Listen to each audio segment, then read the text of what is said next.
The Last Titans, the epic of the Mammoth, the Frozen Kingdom.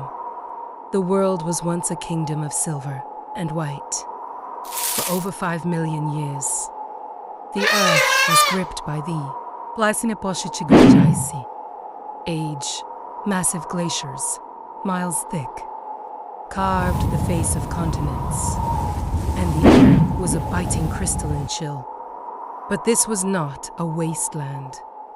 This was the Mammoth Steppe, a vast, golden grassland stretching from the edges of France, across the frozen plains of Siberia, and over a lost land bridge into the heart of North America. And here, one creature reigned supreme, the mammoth, the woolly colossus. The woolly mammoth was a masterpiece of biological engineering. To survive in temperatures that would freeze a modern elephant in hours, they evolved a complex armor of fur. A shaggy outer coat of guard, hairs nearly a meter long, repelled the snow, while a dense, woolly undercoat trapped body heat.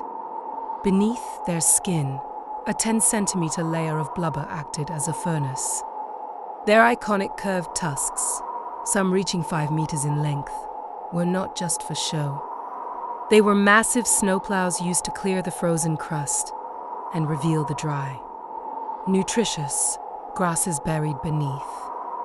The giant of the south, while the woolly mammoth braved the Arctic. A different titan claimed the south, the Columbian mammoth, standing over 4 meters at the shoulder and weighing nearly 10 tons. It was one of the largest land mammals to ever walk the earth. These hairless giants roamed the savannas of what is now the United States and Mexico.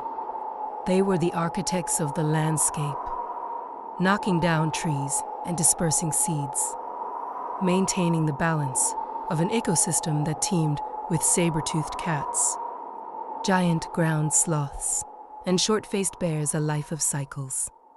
Life, for a mammoth, was defined by the rhythm of the herd, led by a wise matriarch.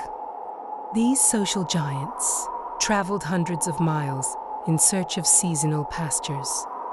Their existence was a race against their own metabolism, requiring over 200 kilograms of forage every single day. They possessed a unique evolutionary gift: 6 sets of molar teeth that rotated throughout their lives like a conveyor belt. As one set wore down from the silica-rich grass, another pushed forward to take its place. But even this superpower had a limit. When the final set was gone, the giant would face the end of its journey, the 2-legged shadow.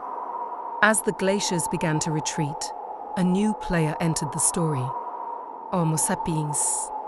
Our ancestors did not just watch the mammoths. They lived in their shadow. We carved their images into cave walls with reverent detail. We used their bones to build shelters and their ivory to craft the first masterpieces of art and music. But we were also predators, armed with flint-tipped spears and coordinated strategy. Early, humans began to hunt the giants, while climate change was the primary architect of their ruin.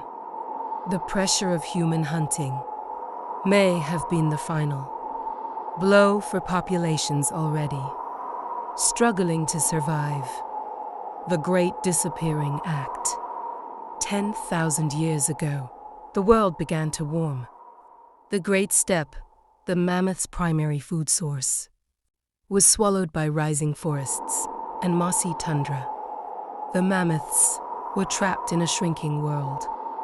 They retreated further north, their numbers dwindling as their habitat vanished.